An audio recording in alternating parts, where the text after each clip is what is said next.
और अभूतपूर्व रूप से सरधना बंद रहा। बिनोली चौराहे पर जलाया गया आतंकवाद का पुतला। जनपद मेरठ के सरधना में एकता मंच की अगुवाई में किए गए सरधना बंद के आह्वान पर नगर के सभी व्यापारिक संगठन, शिक्षण संस्थान, दुकानें और कारखाने पूर्ण रूप से बंद रहे। यहां तक कि ई रिक्शा और ठेली वालों ने भी बंद को अपना समर्थन देते हुए काम बंद रखा। बंद के समर्थन में कार्य कर रही विभिन्न संस्थाओं की टीमों ने नगर का भ्रमण किया और संपूर्ण बंद की नींव रखी।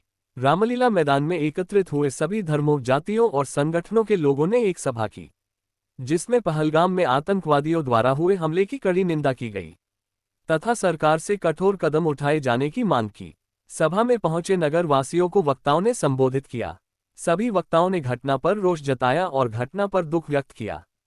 गौरतलब है कि बीते दिनों कश्मीर के पहलगाम में सैलानियों पर गोलियां बरसाकर 26 लोगों को मौत के घाट उतार दिया था, जिसको लेकर समस्त देश में गुस्से और गम की लहर दौड़ गई थी और आतंकवाद के खिलाफ एक राय होकर देश का प्रत्येक नागरिक सड़कों पर उतरकर अपने गुस्से का इजहार कर रहा है और आतंकवाद जड़ से खत्म हो, इसके लिए केंद्र सरकार से सख्त कदम उठाए जाने की मांग कर रहा है, जिसको लेकर सरधना के विभिन्न संगठनों द्वारा बंद का आह्वान किया गया था। उसी को लेकर आज सरधना में अभूतपूर्व बंद रखा गया, जिसके अंतर्गत रामलीला मैदान में समस्त नगर एवं आसपास क्षेत्र के लोग एकत्रित हुए और वहां से भारत माता की जय, आतंकवाद मुर्दाबाद, पाकिस्तान मुर्दाबाद जैसे नारे लगाते हुए जुलूस के रूप में नगर के विभिन्न स्थानों और बाजारों से होते हुए बनौली चौराहे पर पहुंचे, जहां हजारों की संख्या में उपस्थित भीड़ में महिलाओं की बड़ी संख्या रही। बिनोली चौराहे पर पहुंचकर आतंकवादी रूपी पुतला दहन किया गया।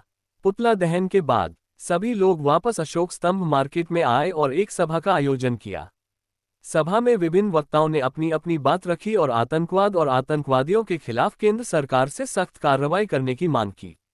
इसी बीच कार्यक्रम स्थल पर उपजिलाधिकारी महेश दीक्षित भी पहुंचे, जिनको राष्ट्रपति के नाम एक ज्ञापन सौंपा गया। ज्ञापन में घटना में शामिल सभी लोगों को तलाश कर उन पर सख्त कार्रवाई करने की मांग की गई।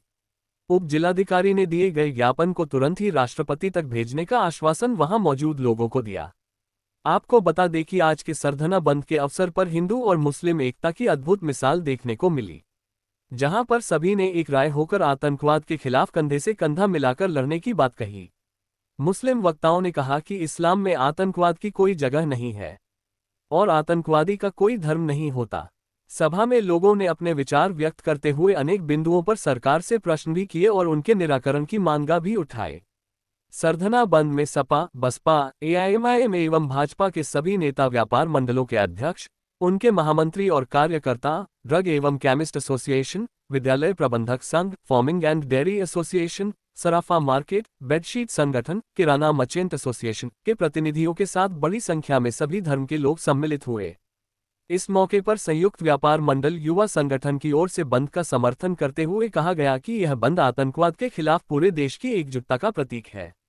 इस अवसर पर सूर्य देव त्यागी, समर कुरैशी, सरधना व्यापार मंडल अध्यक्ष पंकज जैन, पश्चिम उत्तर प्रदेश व्यापार मंडल वीरेंद्र चौधरी, ललित गुप्ता, शिक्षक दीपक शर्मा, भाजपा नगर मंडल अध्यक्ष आलोक जैन, चेयरपर्सन पुत्र शाहवेज अंसारी, आफ्ताब अंसारी, जीशान कुरैशी, मंगू प्रधान, अर्जुन राणा, नागेंद्र राठी, समाजवादी पार्टी नगर अध्यक्ष अशरफ राणा, हनीफ राणा, महिपाल वाल्मीकि, एडवोकेट मलखान सैनी, पिंकी सोम, सीमा विश्वकर्मा, उमा त्यागी, पारुल सिरोही, शाकिर कुरैशी, डॉक्टर सैर शाकिर, शादाब कुरैशी, अजय गौतम, राजीव जैन, कुलदीप त्यागी, राजेंद्र पहलवान, सुशील कुमार, संजीव कुमार, मानिकचंद जैन, विनोद जैन, पंकज टाली आदि मुख्य रूप से शामिल रहे।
आज सर्व समाज की तरफ से पहलगामी घटना पर पूरा सरधना बंद का आह्वान किया गया था, जिसमें सभी ने पूर्ण रूप से समर्थन किया और पूरा सरधना पूर्ण रूप से बंद रहा।